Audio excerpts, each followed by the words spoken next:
안녕하세요. 궁금한 점을 시원하게 한방에 해결해드리는 알쏭달쏭 본건강교실입니다. 오늘은 강사 신상훈 간호사께서 응급실을 잘 이용하는 팁에 대해 알려주시겠습니다.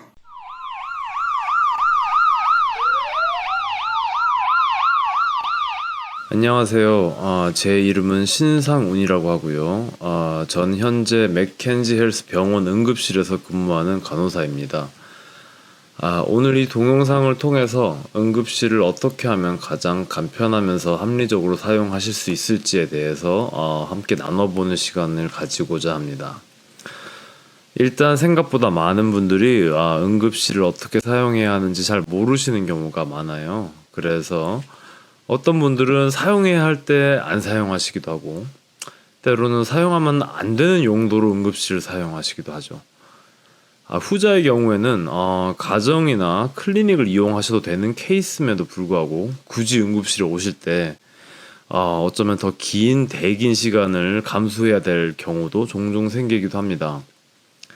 이런저런 응급실에 대한 이용법에 대해서 한번 돕기 위해서 몇 가지 포인트별로 한번 정리를 해보았습니다. 첫 번째로 응급실은 타이밍입니다. 주말에 고속도로에 나가보시면 다들 비슷한 어정쩡한 시간에 나와서 꽉 막힌 도로 위에 같이 시간을 보내는 경우가 종종 있죠. 응급실도 그거랑 비슷할 때가 많습니다. 많은 분들이 늦은 저녁에 가면 사람이 없지 않을까? 라고 생각하고 늦은 저녁 시간에 모두 몰려서 다음날 아침까지 검사 결과를 밤새도록 기다리는 광경은 응급실에서 아주 흔하게 볼 수 있는 일입니다. 그래서 저는 제 주변 지인들한테 이렇게 조언을 하는데요. 만약 본인의 상태가 급격히 더 나빠지거나 하지 않는다면 차라리 집에서 푹 쉬시고 아침 일찍 응급실을 방문하는 편이 더 낫습니다. 경험상 제일 좋은 시간은 아침 7시에서 9시 사이가 제일 좋은데요. 왜냐하면 새로운 의사랑 간호사 시프트도 7시에 새로 시작을 해요. 그리고 초음파, CT 이런 테스트들도 아침에 다시 가동을 하는 병원들이 많습니다. 그래서 어쩔 때는 밤 1시에 오신 분과 아침 7시에 오신 분들이 비슷하게 집에 가는 경우도 있어요. 결국 타이밍상 가장 적게 기다리고 가장 효율적으로 결과를 얻을 수 있는 경우는 제가 봤을 땐 아침 7시에서 9시 사이라고 조언을 해드리고 싶습니다. 자, 두 번째는 나의 몸에 대해서 숙지를 잘 하는 것이 중요합니다. 응급실에서 병력 등에서 질문을 드려요. 그리고 본인이 어떤 상태나 또는 드시는 약이나 병력 등이나 이런 거를 환자분들한테 여쭤보는데 그럴 때 너무 모르시는 경우가 많아서 깜짝 놀랄 때가 많습니다.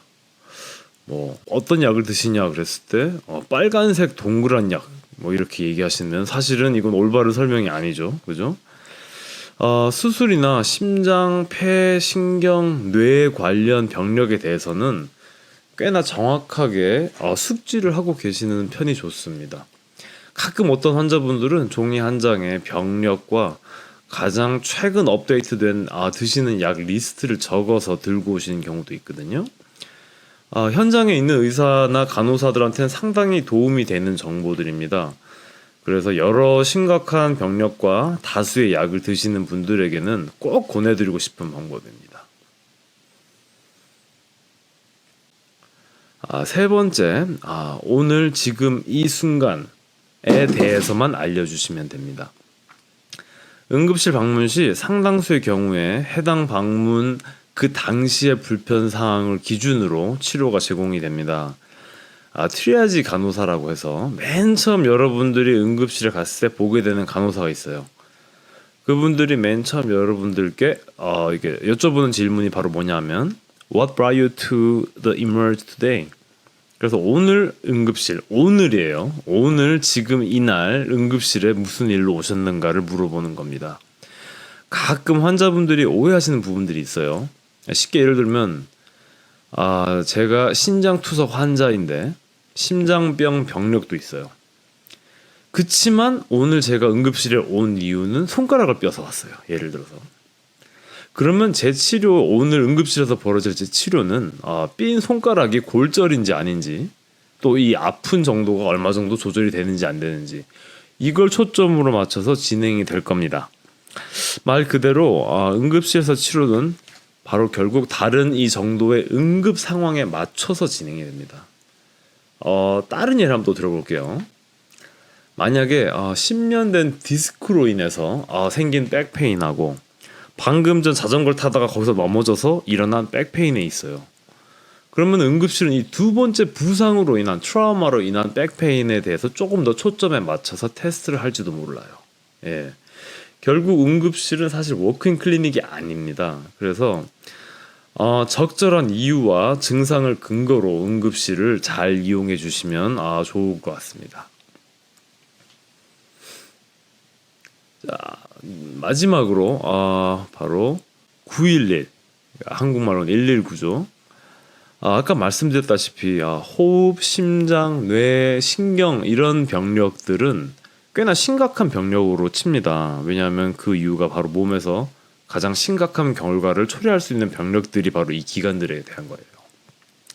만약에 제가 첫 번째 호흡곤란, 주로 폐에 관련된 어떤 문제가 있다든지, 두 번째 심장, 흉부 통증, 그러니까 심장 쪽에, 가슴 쪽에 아픔이 있다든지, 또는 등이나 어깨, 팔, 턱 같은데 이렇게 아픈 정도가 이렇게 전도되는 느낌? 그런 통증이 있다든지, 그리고 세 번째 중풍 같은 증상, 한쪽 얼굴이 짝짝이가 돼서 내려온다든지요, 또는 팔 한쪽이 다른 쪽보다 굉장히 약해진다든지, 말이 갑자기 어눌하게 나온다든지, 이런 증상들이겠죠.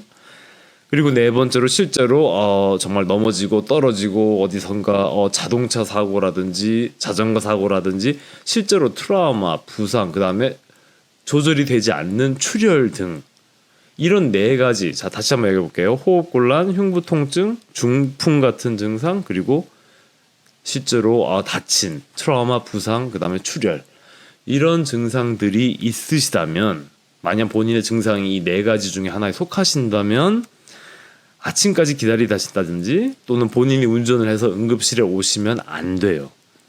바로 911을 부르세요. 주변에 가족분들이 계시다면 이 상황을 전력을 다해서 도와주셔야 돼요. 아주 작은 정보들도 의사들한테 도움이 됩니다. 예를 들면 언제 증상이 시작됐는지, 마지막으로 정상이었을 때가 언제였는지, 이런 것들은 응급실에서 꼭 치료한 알맞은 치료 방법을 환자분들한테 제공하는 데 있어서 꼭 필요한 것입니다. 만약 환자분 본인이 너무 당황해서 제대로 커뮤니케이션을 하지 못하는 경우가 있다면 다른 가족분들이 도와주셔야 돼요. 그리고 병원에 앰뷸런스 불러서 오는 거에 대해 혹시 돈이 부담이 된다든지 이러신 분들이 있으실까 봐 말씀드리는데, 오힙 카드가 있으시면 911을 불러서 병원에 오실 때 45불만 내시면 됩니다.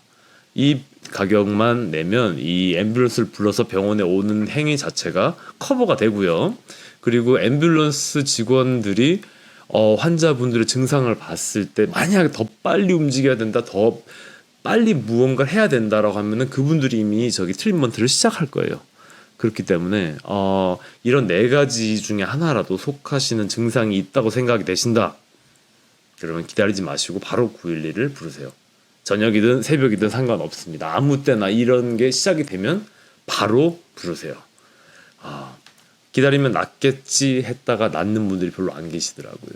그래서 꼭 바로 빨리 911을 불러주셨으면 좋겠습니다.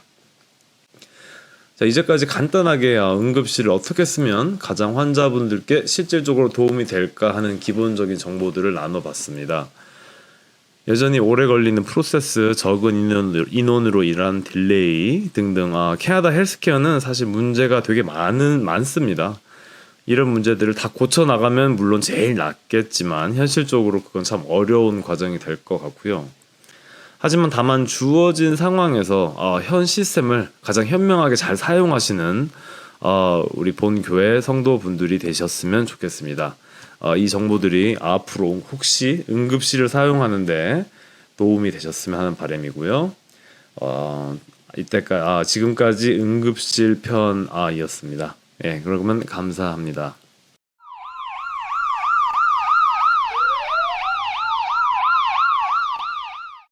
어떠셨나요? 궁금증은 해결되셨나요? 다음 시간에도 좋은 프로그램으로 다시 찾아뵙겠습니다. 감사합니다.